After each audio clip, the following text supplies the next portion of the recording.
What's going on, everybody, and welcome to the Ask A CISSP podcast. This is a complimentary podcast to the other side of the firewall, where we talk to those movers and shakers and glass ceiling breakers, those people of color who've made it to the other side of the proverbial firewall. My name is Ryan Williams. I'll be your host. And then this week, we actually have one of those people for an interview style podcast. So conversational is what we'd like to call it, right? We have Kevin Apolinario. There it is. So just so everybody knows, I've tried to say his name 4 or 5 times. It's definitely my fault because I said it right the very first time. I never got it right again. But how are you doing today? Good, man. I'm good. Can't complain. I hope everyone's having a good Saturday. Yeah, it's good. No, that's what's up. So Kevin is a cybersecurity IAM technical trainer. He's a speaker. He's an educator, and he has a YouTube channel called Kevtech IT Support. So I'm definitely a fan. I've watched your LinkedIn stuff. I've steered away from your YouTube stuff because I want to have you on the show. So behind the scenes, we kind of talk about it. I try not to watch too many interviews or content by the person prior to the show, only because I don't want to bias myself. So I can ask those hopefully unique questions. We don't steer too much into what you've already talked about, but I see that you have like over 400 videos, so I'm sure we're going to grade some of that stuff as well, right? But with that being said, what is your cybersecurity origin story, right? Like, where do you come from, and how did you get to where you're at, and kind of what do you want to do in the future? So Yeah, it's a very good question. So I did I did 12 years of restaurant experience. I have roughly 12 years of restaurant experience. I've been in restaurant for a really long time. I have 4 years in the NYPD. So I did volunteer work for the NYPD. I'm originally from New York.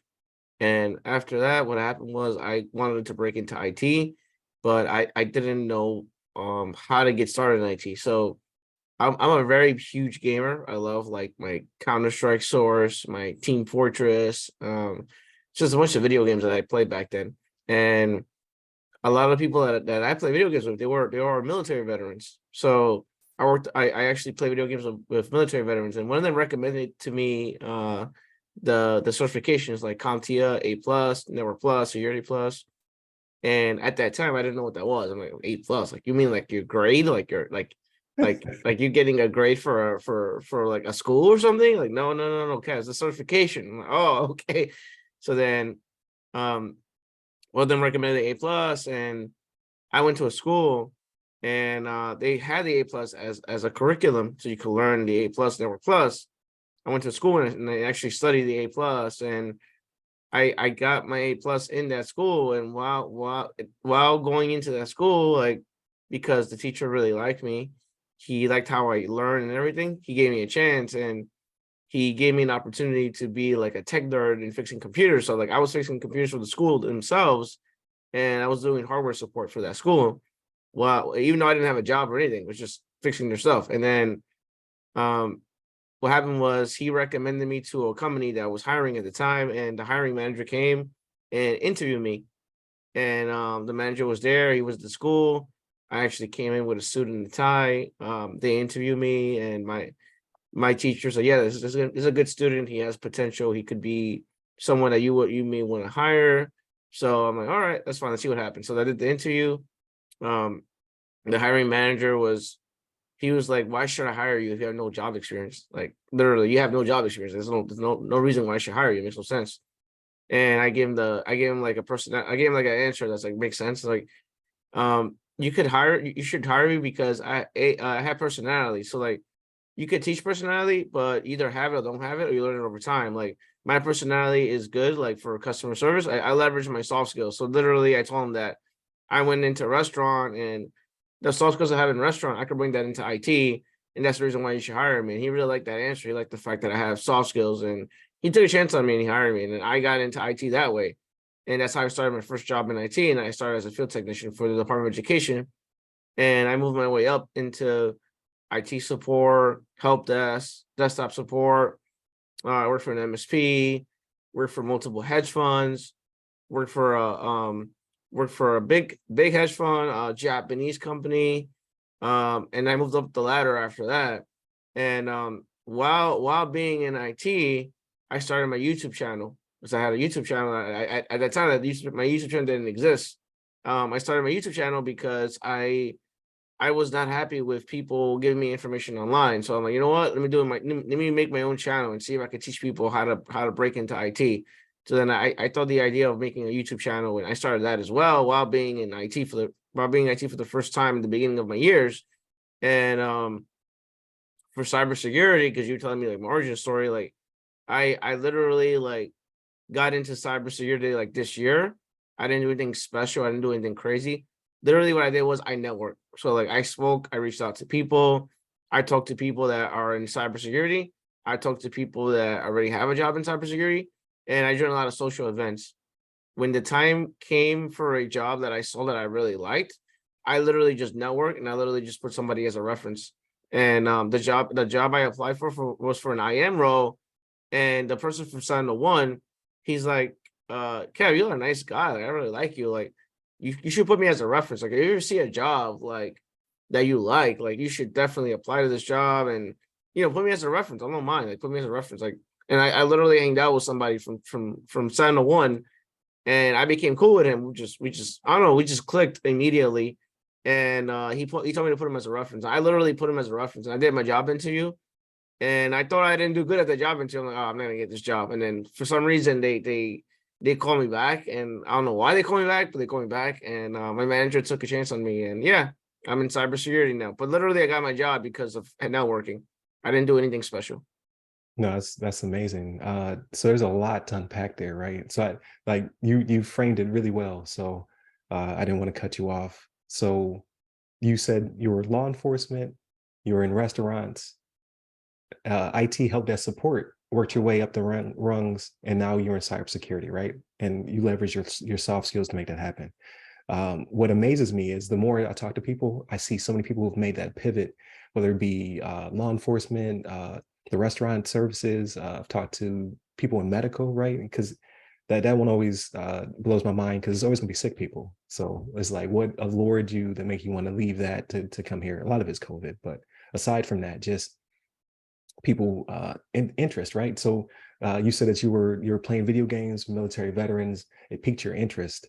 Uh, what was that experience like? Like, how was it to transition from what you were currently doing to learning the basics of IT to where you're at now? Like, so was that an easy journey for you? Were you like, okay, this interests me, and therefore it's easy to learn, or was it a big shift? No, it was a very big shift. I didn't. So last year like I wanted to break into cybersecurity. So last year I asked for help. Like literally, and that's how I grew. That's how I grew my LinkedIn profile. Literally, I because I have a lot of experience in IT support, but I never worked cybersecurity. So what I did was, as someone that has experience in IT support, not cybersecurity, I gave back to the community. So I literally spent the last few months or the last few weeks, I guess, and last year was doing free one-on-one coaching calls, fixing your resume, because people that are trying to break into IT support. I spend my whole year helping people for free. And then when the time came for me to break into cybersecurity, I literally asked for help. And because I asked for help, people were willing to help me. And they're like, oh yeah, oh for Kevin? Yeah, we'll help you, Kevin, because Okay. you helped us and you helped people for free. So literally I asked for help on different platforms in cybersecurity. And some of the people that helped me were some military veterans. I'm like, oh Kev, like, let's go over your career goals, let's go over what you're trying to do, let's go over what are you trying to learn, let's go over like what you should be learning for this for these roles that you're applying for. And literally people took the time, like 2 to 3 hours, up to 4 hours, to go over material with me for cybersecurity. And long and behold, like I was like lost, but then long and behold, I'm like, wait a minute, I already have experience in cybersecurity. This doesn't make any sense. Like I already know I Right. have experience in these particular roles that they're asking for. So I'm kind of like, I kind of know what I'm doing. It's just I didn't think I knew I was doing that already in cybersecurity. So Right. And people that, went over my stuff, and they went over like people that I know in one a company called InfoSec Live. Like they went over my resume, they went over what I knew and what I didn't know, and I'm like, I'm already doing some cybersecurity stuff. It's crazy. And I'm like, oh, okay. And then yeah, that got me a little more comfortable, because I was like I was a little more like hesitant to go into security, because I thought I didn't know how to get into security, but reality hit me in the face because of the people that I spoke with, and they told me, yeah, you do know some security. You just gotta know how to put it into paper. So Right, is exactly. So I was going yeah, to say, like with your background, not that I'm surprised that you may have felt uncomfortable trying to do the pivot, right? Because they are different animals, right? IT and cybersecurity, um, they are different career paths, but they marry very well. So I was going to say, like I'm biased, right? Like you, my background was mostly IT before I pivoted into cyber. So I was like, I'm already doing a lot of this. Like I get the fundamentals. A lot of what I do on a regular basis helps the security team do what they do, right? When they reinforce it. Um, but from the other side, I see a lot of people who are in cyber who are kind of shy away from talking about IT because they don't feel like they're technical enough. I was like, well, I can see how that is also a thing, right? But you understand enough to be able to talk intelligently. Like you just might not want to deep dive. You don't have any hands-on keyboard type experience, but you kind of understand the fundamentals. So I'm always interested to see how people react to those different wheelhouses, right? Because they're not the same, but again, they pair very well. And I like that you keep bringing up military veterans and how helpful they are. Obviously, I'm biased, right? Retired Air Force veteran. Um, I see a lot of those parallels on the outside where we have a lot of people in the community who go out of their way to help free of charge. It's like, hey, I want to help you better your career, and then this is a networking tool. So I want to go into your content soon, but I want to talk more about your networking, right? I think a lot of people aren't utilizing the networking piece well enough, and you seem to be like flourishing in that space, right? So not only asking questions for the audience, but I'm asking questions for myself. So I am part of the audience, right? So I see on your LinkedIn as well as your YouTube, you have over 40,000 connections on LinkedIn, over almost 50,000 connections on or subscribers, I should say, subs on YouTube. How did you get that rolling? So it seems to be that you're very helpful. You like to support people and you're doing it free of charge. Like what spurred you to start dropping the content, and then what helped you to build the fan base? yeah. For me, it was when I first started my YouTube channel. I didn't have any help. Like literally, um, and this is gonna sound like really messed up, but like when you go and ask for help, this is my personal experience. It's not like that right now. Like right now, it's a lot better. But like a long time ago, when you would ask for help, people would not help you at all. Like literally, like Reddit, for example, Reddit is very toxic. Like people will literally not ask you, Very not true. try to help you. People will literally just ignore you. People would literally would say, no, you should do something else. Like that was my experience when I first started my YouTube channel, and when I first started like asking for help. I had like a sink and swim situation where like you learn how to swim. Good luck. Good luck. I wish you the best. That's basically my Right. experience when I first started my YouTube channel, and when I first started my job in IT. Like literally that's how it was for me. So then, I got really frustrated. I'm like, you know what? I'm gonna start a YouTube channel. I don't care what anyone says, just see what happens.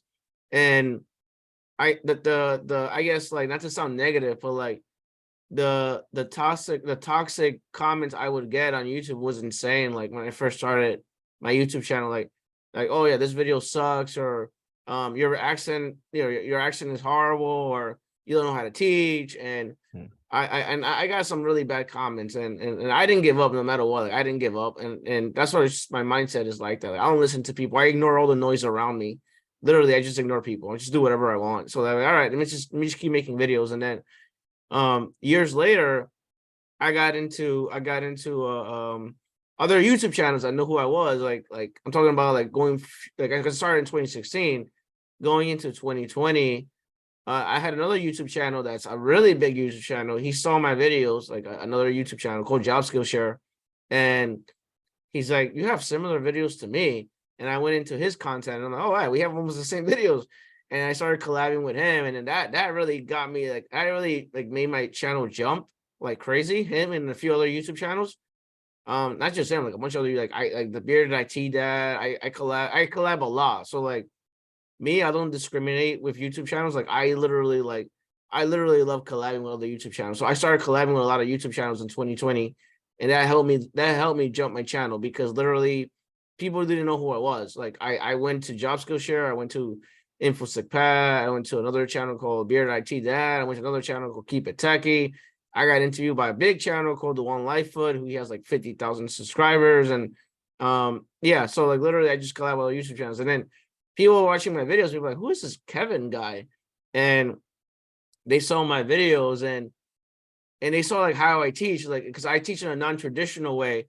And the reason why I teach that way is because I had a bad experience when I went to college. Like, I went to school, and I tell, because I'm also a technical trainer, so I tell the students, like, sometimes it's not a bad student, it's a bad teacher. Sometimes you Mm, have a teacher that does not know how to teach and does not know how to break it down in a non-tech way, or does not know how to give you information and know how to feed that information to you, which is why you have to understand, like, how do you teach each individual person that they understand the information? Because everyone is different. Like, some people are hands-on, some people are good with reading books, some people are good with watching a video. Everyone is different. So what happens is when you go and teach something to somebody, you have to make sure they understand the topic and the information, which is why I teach a certain way. And I teach that certain way because I know that at the end of the day, like, some people may or may not understand it. So you have to know how to teach people a specific way, because not everyone learns the same way. And that's the reason why, like, I created my YouTube channel. That's the reason why I teach a certain way. Sometimes I have PowerPoint slides. Sometimes I teach with just doing hands-on, and I show you something. So like, everyone is completely different in IT and how they learn. So that's what got me started my YouTube channel, and that's really what made me grow, was just collabing with other YouTube content creators. Because at the end of the day, like, and I'm gonna say here, as I said in other channels too, is that if you collab, you both grow together. I don't look at anyone as competition. I don't look at anything as competition. I look at people like trying to help me, and I'm trying to help them. Like, how can we help each other? How can we make each other grow? And that's extremely important to me. Like, I value that more than having someone as competition. That's just how I think. That's my thought process. And I'm friends a lot with other YouTube channels, big and small. Like, we all try to help each other. Just no, how I that's look at awesome. it. Yeah. Yeah, that's awesome. Like again, I like what you're saying, because there are a lot of people out there who don't necessarily want to share the shine or the spotlight with other people, and there's plenty of spotlight. That's why I don't get it sometimes. Like, there's legitimately enough space for everybody, because like you said, everybody learns differently. Like, they might not necessarily pick up what somebody's putting down on one channel, but then if they listen to your channel, similar content, they might actually pick it up and be like, oh, okay, I understand. I can kind of grasp these tools and what have you. So I like that idea of collaboration. Uh, so before we move on to more content stuff, I wanted to kind of put some context around your timeline, right?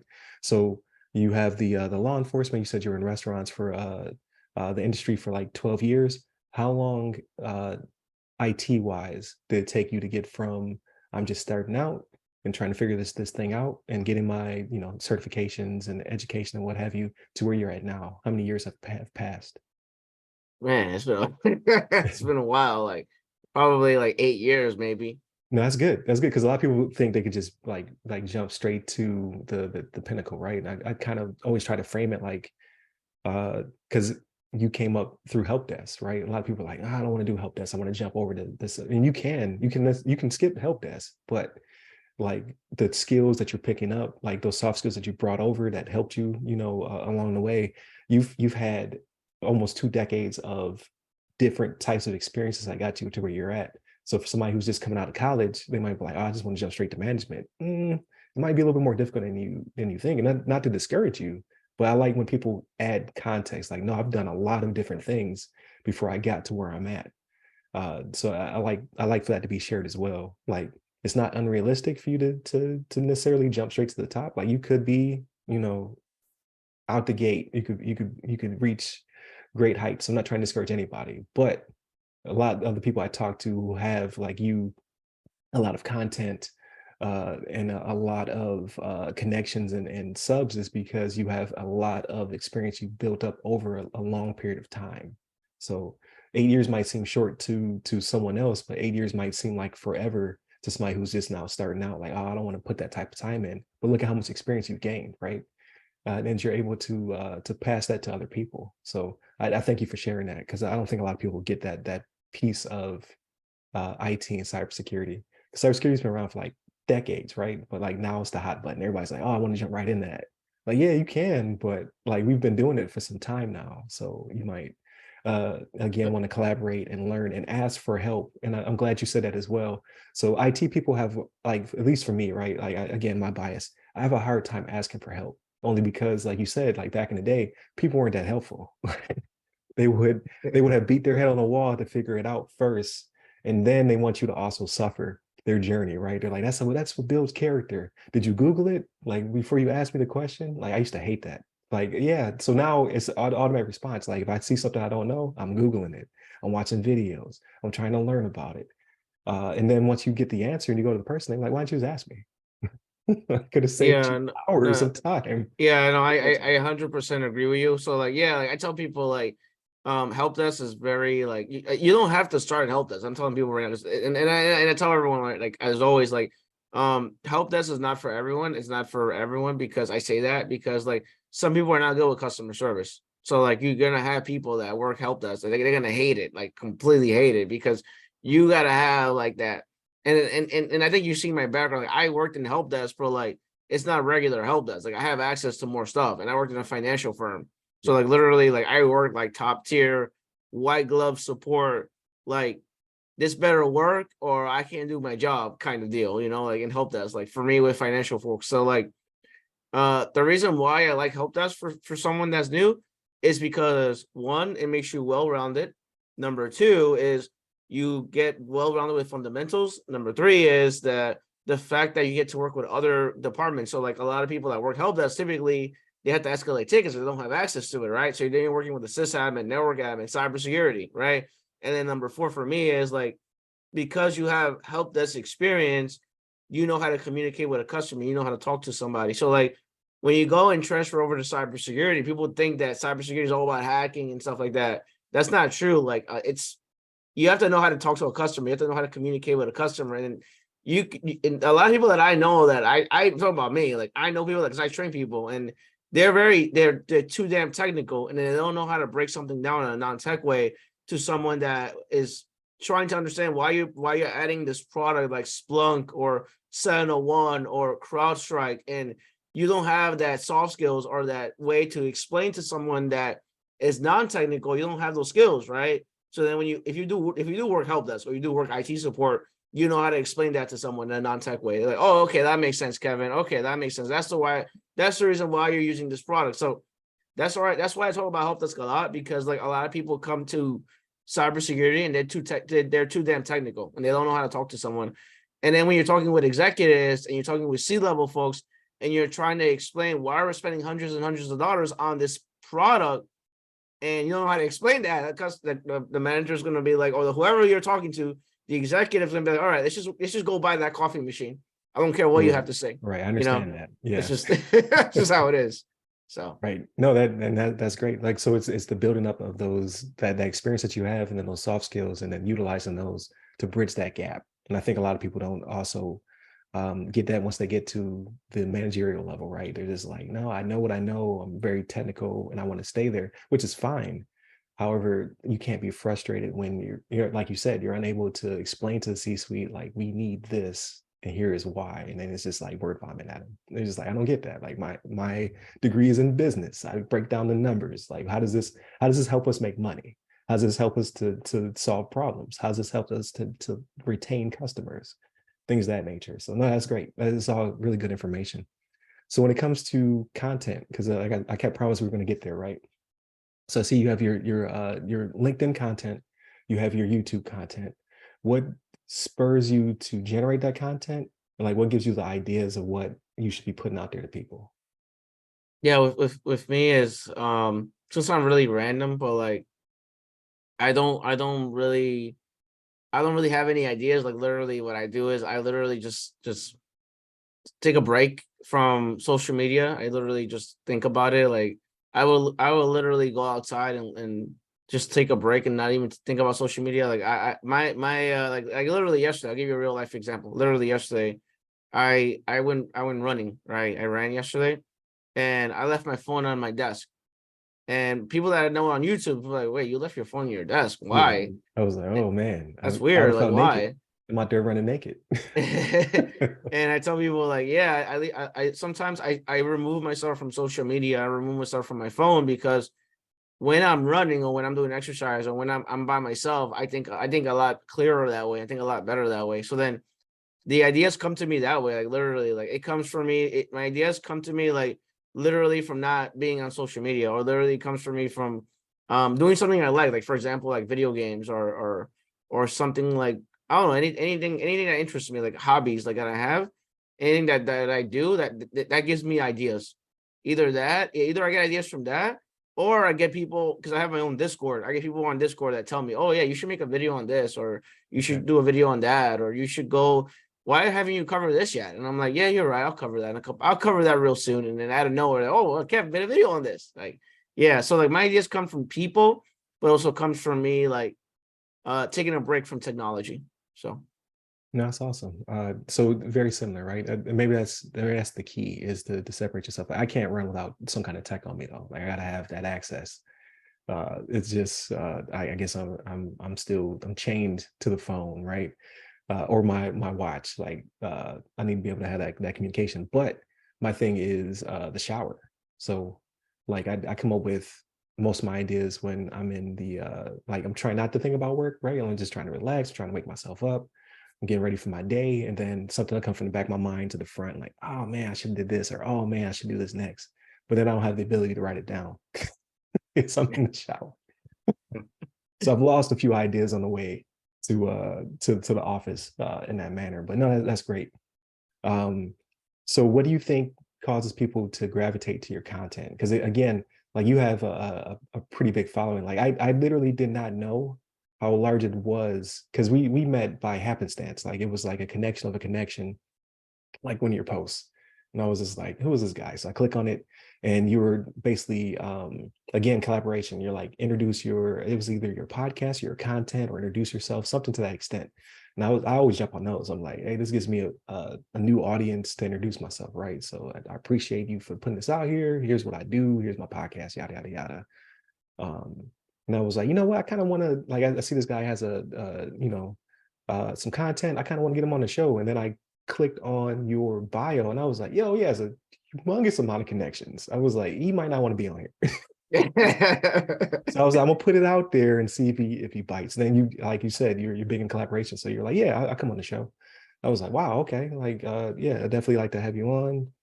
Let's do the podcast, right? So um behind the scenes, I do this first before I have you. Hopefully, I can get you on again, right? If you like this experience, and you like the audience.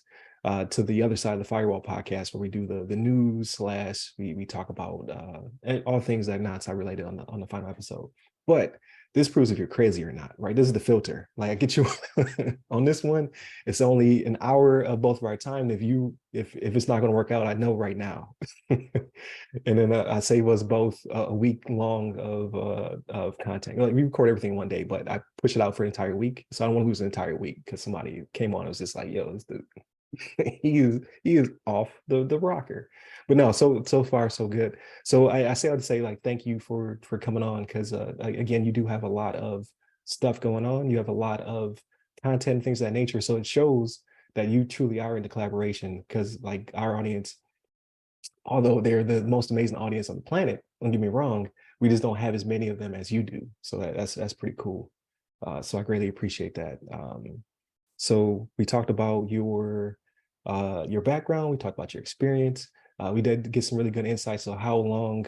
Not say, because like 8 years is not a long time, but I think people don't get it. They're just like, oh yeah, I'm just gonna start making 200K off the bat. Like, nah, like maybe. I'm not gonna say no. But typically, you have to work your way up to understanding tech, understanding cybersecurity, like getting it before you start to get in those positions like yourself, where you have people who will vouch for you, to put you to give you that opportunity to perform, right? So I like to kind of get that out there, because it doesn't matter where you come from. Like, I've talked to people again from all different industries that are now in the cybersecurity flourishing, but they brought things with them. They brought those soft skills. They brought that experience with them as well, or they worked their way up the rungs after either completing certifications or finishing a college degree, but they didn't jump straight to, you know, uh, crazy positions, talking to people in C-suite positions and things of that nature. But before we move on to the next thing, I had to ask you a question. So you say New York, you're very broad with it. So I'm also from New York, but I think our oh, really? experience areas are different, right? So I'm from Buffalo. Usually people That's say funny. from New York, they're talking about the one of the boroughs. So what part of New York are you from? I'm originally born and raised in Brooklyn, so Okay, I'm originally from Brooklyn. Um, that New York pizza, you know. got you. I still think I don't know. Like I know our wings are better. I'm gonna put that out there. But I gotta get the pizza to see if the pizza is the same or better, whatever. But typically you get into it's funny, like people from the state of New York always have to kind of posture what part of New York they're from. Like I get a lot of flack from being like Buffalo is like when it comes to art and history and our sports and what have you. We're known for that. But if you sound from New York, you're like, oh, you from upstate, or oh, you from South Canada. Like y'all only make up a small part of the state, but I mean, like New York is the center of the universe, so it doesn't really matter, right? At the end of the day. I mean, like for New York, specifically New York, like, and I'll be honest with you, like a lot of people don't, a lot of people are not from New York. It's like super rare. Like some people are not from New York. Literally, they're like from another state or something like that, or Oh, from another country, like New just Jersey or visiting, and, something. and they tell you, yeah, I'm from New York, and I'm like, where are you from? I'm from London. I'm like, what? You know, you're not from New York. So Yeah, it's always funny. I haven't been home in a long time though, so I'm becoming more Floridian, I guess, to say. But I never had an accent, so you can't really tell. But no, I always find it interesting. And like when I was looking through your experience, I saw some of the schools. I was like, oh yeah, he's from New York, because I know all these names. So that's real cool. Um, so we talked about, like I said, we built up to where you're currently at. So from where you're currently at, from what you're doing, right? So you're generating content, you're making these connections and networking. Because again, networking is super important. So all those out there who are afraid to network on LinkedIn, like look at Kevin's path, right? Like this LinkedIn helped him to build his network and to grow it. And he has things outside of LinkedIn, but like his LinkedIn fan base is pretty big. So LinkedIn does do a lot for people's careers. Um, what are your future plans? Like, what do you plan on doing now that you're where you're at? Like, do you have anything where you're like, this is on the horizon, or are you kind of just like, hey, I'm just trying to enjoy the space that I'm currently in? Like, what are your future goals and plans? that's a very good question. So and I'm gonna put a spoiler here because I know people are gonna ask me about this, but I actually I'm waiting for a school to get back to me because I actually applied to be a technical trainer. Okay, Um, and the school literally, like, it's a college, and literally they looked at the curriculum.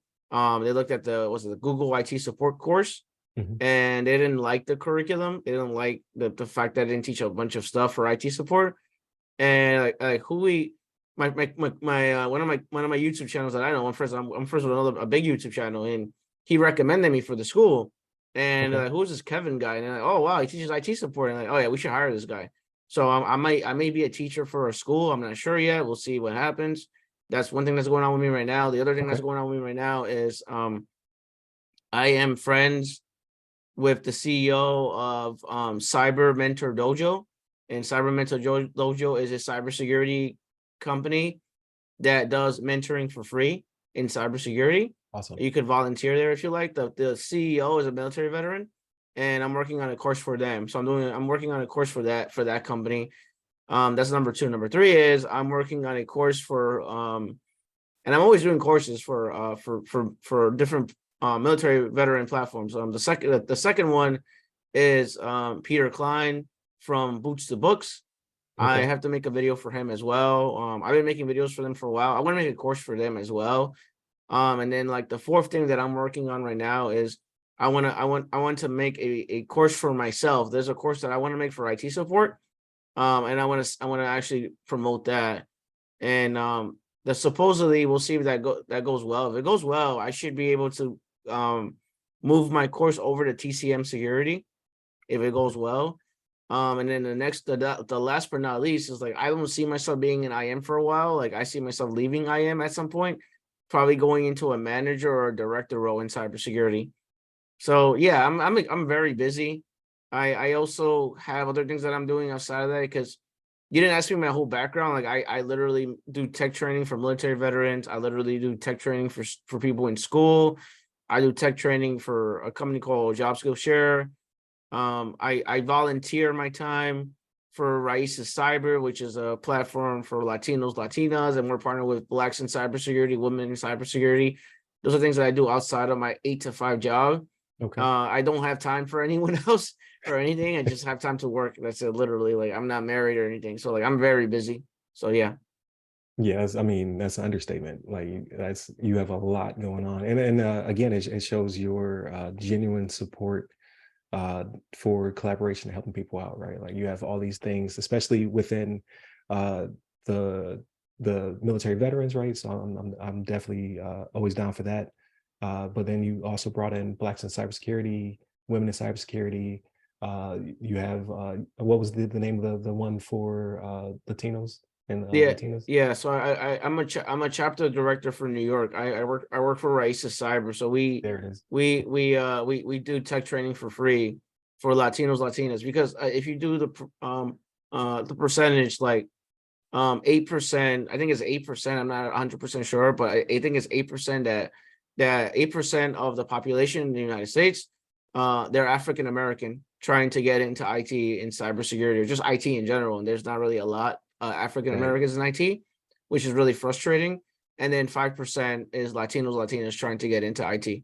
So See, I like didn't. it's really messed up right now. Like Yeah. we need more and that's not and the people are gonna not like me for this, but I'm gonna say it. We need more like African Americans. We need more women in IT.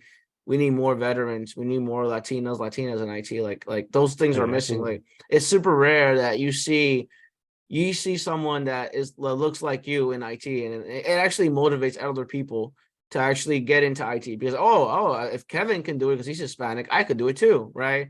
Vice Right. versa. Right. If you're African American, like, oh, I see this person is African American, he works in tech, I could probably get into IT too. And or if you're a female, same thing. So like, we definitely need more of that awareness. If that makes sense.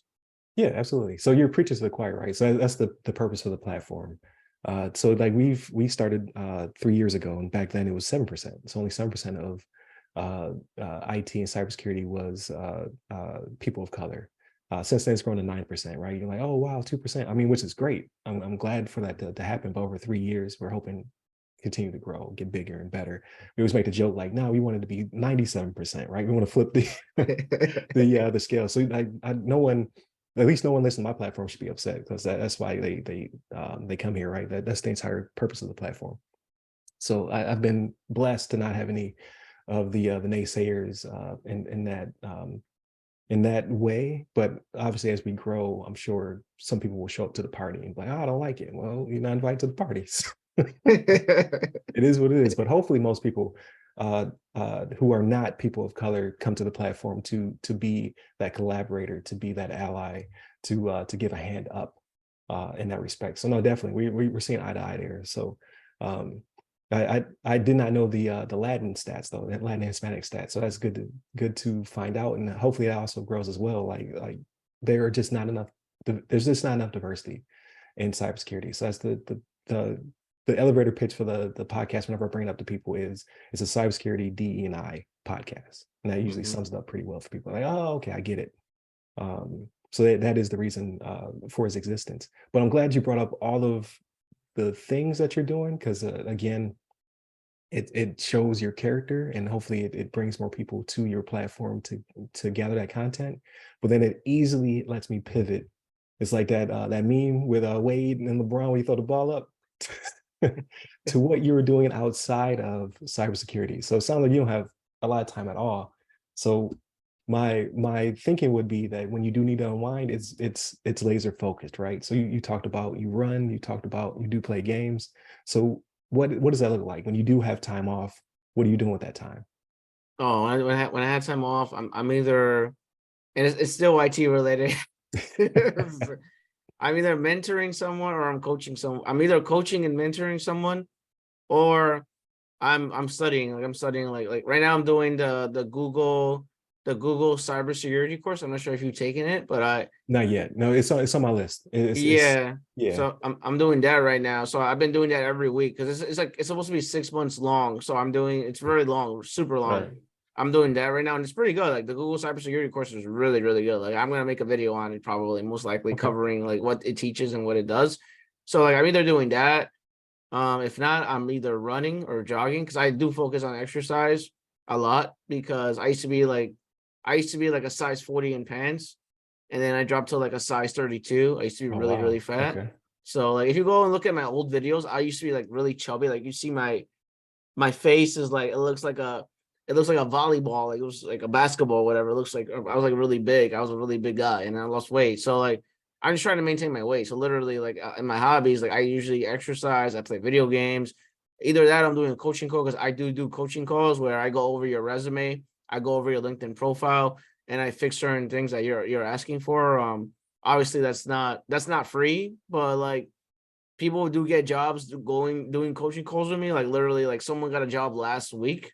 I fixed his resume, and yeah, he got a job this week. So like it just goes back to like if you take the time to fix your resume, you could definitely get a job in IT, and it always goes back to your resume. Like if your resume sucks and your resume is horrible, no one's gonna call you. If you have a good resume, then obviously you're gonna get a job in IT. So like I was explaining that to him, and yeah, so either me running, me studying for certification, me exercising, or doing a coaching call, or I spend time with my mom and my dad, my family. So that's basically what I do sometimes. Okay, no, that's awesome, especially spending the time with your family. But no, again, it shows that even on your off time, it bleeds into supporting and helping others. So no, that's awesome. When it does come to, so you said you play like Counter Strike, Go, and things of that nature. Like, is there any when you find that slither of time, is there any game in particular that you're playing right now? I'm very old school. I play Counter Strike Source. Okay. I still play CS:GO as well, but I play mostly Counter Strike Source. I have 14,000 hours in Counter Strike Source. Oh, wow. Okay. I Mhm. play that game like crazy. I that game is one of those games that like I guess if I joined a server, people would leave immediately because we would know who I am. Like because I would go like 50 and 10, like 50 and 10 deaths or whatever. Like I would literally like clean. I will literally like if you leave me alive in the like if you leave me alive in the video game, like you're gonna be in trouble. I'm gonna kill probably half your team. Okay. Just All right. just because I This play a lot of video games. So man say he is legendary, is what he put out there. That's what's up, man. Um, so to wrap it up, because you're busy out here, right? You're doing a lot of things. I don't want to steal too much of your time. But to wrap it up, I always like to ask the question. So let's switch places, right? Like this is your podcast, uh, and you're the interviewer. What have I not asked you? What like out of all of the times you've been on podcasts and the content you created, what has someone not asked you? You're just like, man, I wish they asked me this question. for me it would be I actually never been asked I guess I never been asked like how did you know like IT was for you or something Okay. like that because that had never been asked like and that's one question. Another question is like why do you help people for free? Like why do you do it for free? Like people would be charging for this stuff. Like people would be like I know people that they charge you an arm and a leg, like literally for like Yeah, it's creating a very content. lucrative Um business. and I don't I do it for free. Like honestly, like for me, like when I so we don't know this, you're probably gonna know right now, but when I first started getting into IT, I spend half my day taking care of my dad because my dad took dialysis. So literally I spent like 5 years with my dad in dialysis, and I had to get his blessing, had to get his approval for me to go into IT. If not, I wouldn't go into IT. Like literally, I was going to the hospital, and going to school at the same time for like my CompTIA A plus, and I was taking care of my dad at the same time. And he told me to get into IT, not like the military veterans. Yeah, like they went over the A plus stuff like with me, but he Right. told me you're pretty good with it. I think you should get into tech because when you were a little kid, like you were really curious. Like you like to break stuff, you like to fix stuff. So like you were the type of person that would grab something, throw it on the wall, break it, and then try to build it back or try to fix it.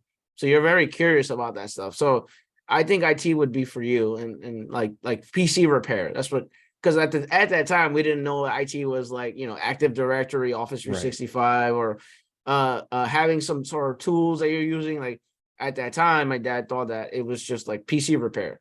So he's like, yeah, you could definitely do that, and he was absolutely right. Like I appreciate that for my dad because like um I tell people, I never spoke about this. I tell people that like the hardest thing for everyone in life, the hardest thing you could do is get support from your parents. Like you got to have the right support. Like if you're a mom and dad, like the mom and dads are the true heroes of IT, because and just life in general, the mom and dads are the true heroes, because like they are the ones that bestow their motivation to make you continue to work in something that you probably thought you couldn't do. Like for me, like that was my struggle. Like when I first started IT, like I got a lot of failures, and I failed a lot when I got my because I did fail my A+ twice in a row, and then I passed my exam. But then when I failed the A+ 2 times in a row, I'm like, is this for me? Like, can I work IT? Can I do this? Like, I don't feel like I could work IT because I failed 2 times in a row. Like, am I dumb for this? Like, I can't do this, right? And then my parents were the ones like, no, you definitely could do this. Don't give up. You got this. Don't worry about that failure. It's like riding a bike. You fall a couple of times, but you get up and eventually you learn how to ride your bike, right? So my parents never gave up on me, no matter how bad it looked for me. And and I had that several times in IT. I'm not gonna lie to you. Like several times I had that in IT where I failed my A+, and I'm like, man, I don't think IT is for me. I went to a job interview. I failed 150 job interviews before I got my other job in IT. And my parents were like, yeah, like, failure is part of life. You got to understand that you're going to get a lot of failures in life. And that's something that I teach my students, like in IT land. I teach them like, you're going to fail a lot, but don't embrace that. Embrace the rejection and figure out how to work how to get into IT no matter what. Never give up, because at the end of the day, like you got to get that first job. You got to get that first job to build your stepping stone and build your experience. Once you have that, you should be good to go after that. So, and that's something that I learned. Like, I never been asked about that, but yeah, that's that getting into IT and stuff like that. Like I tell everyone, like you're gonna get a lot of failures. Like you got to embrace failure. Failure is part of life, and no matter what, like don't give up. Like I have, like with my students, I tell everyone, like if people laugh at me, with my students, I have that David Goggins mentality. Like, you don't know me, son. Like I have that David Goggins mentality with my students. Like, you got this, guys, you got this. And I try to motivate them, because when you work with students and you work with people in IT that are trying to get into IT, it's very discouraging when you apply for so many jobs and nobody wants to hire you. It makes you feel like, man, I don't think I should be IT, or I don't think I should work IT, or I don't think people want to hire me. I don't think people want me in their department. It's very discouraging. So when you have a teacher or a mentor or somebody that actually tells you, like, listen, you got this. Don't worry. Keep going. I got you. I'm right behind you. I'm pushing you. Keep going. Don't give up. When you have that person that's behind you and pushing you, that's how it should be. I never had any of that when I first started IT. So that's why I'm grateful to my parents, because they did that to me. They actually gave me that energy or that vibe, if that makes sense. No, that's an awesome answer. First off, it's a great question. I'm glad you asked yourself that question. But secondly, no, that's an awesome answer, because it's humble, it's honest, and again, it shows your character and where you got it from, right? Well, your parents. Your parents were that motivation. Your parents are the ones who push you through, and it shows that devotion as well, because a lot of people would have quit or would want to quit, and you kept pressing, and now look at you, right? So for anybody who's out there who's doubting themselves, because you will, it happens regardless of what industry you go into, especially this one. Um, there's a lot of imposter syndrome. There's a lot of doubt that goes into trying to become a master of this space. And it shows that you were able to overcome those obstacles and persevere. So I think that definitely will motivate people. Hopefully they stay for the whole conversation, right? Like, again, we're brushing up against 50 minutes, but I mean, that's right. That in itself is a soundbite I need to clip out to put out there as well. Because that definitely goes a long way. Again, showing your character, showing where you came from. And I like the David Goggins reference. Also, Buffalo native, just put it out there, right? We're built different. I'm not built like that guy, though. He's on a different level. But no, but thank you for your time. I greatly appreciate it. And I know this one is going to definitely resonate with audience members. And again, hopefully we can do more collaboration in the future, because you're definitely that guy, right? And I like what you stand for and what you're trying to do in the space, because again, that's what this platform is for, and obviously it meshes well with what you strive to do as well within cybersecurity and information technology. So thank you for your time. If people want to follow you, because they definitely should follow you, where can they? We can put all the links in the bio and all that good stuff, but where can they find you if they want to connect with you? Yeah, definitely. Thank you for having me here. I appreciate it. Yeah, so for me, you could find me as Kevtech IT Support on YouTube. Same thing, Kevtech IT Support on Twitter. If you want to find me on, because I have my own website, kevtechitsupport.com would be my website. If you want to just email me, it's kevin@kevtechitsupport.com. So like if you want to email me any inquiries or questions that you may have about certain things, I will reply to you. Like you literally, I'm here with Ryan. I reply to him. So like I will reply to you. So like it's just when I have time, right? Because I'm very busy, but I will reply to you. So you can find me on Twitter, Instagram, YouTube, my own website. If you want to come, we have a free Discord, by the way. If you want to come to Discord, come to Discord. I have a channel. I have a channel on Discord just for military veterans. I have a channel on Discord just for women in IT. So like, if you want to come to Awesome. my Discord, come by. I don't discriminate or anything like that. I just want people to get into IT. It's just my thought process. Yep. There it is. So if you didn't catch all of that, either on video or audio, it will also be in the bio and the description, right? So definitely continue to tune in, like, share, subscribe, all that good stuff that I always forget to say up front, in the middle, and at the end. If you want to hear more content like this, is by the website. It goes by our name. You can hit me up personally. I'm at RyRy Security Guy. That's RYRY Security Guy. I'm on LinkedIn, Clubhouse, and Twitter. Stay safe, stay secure.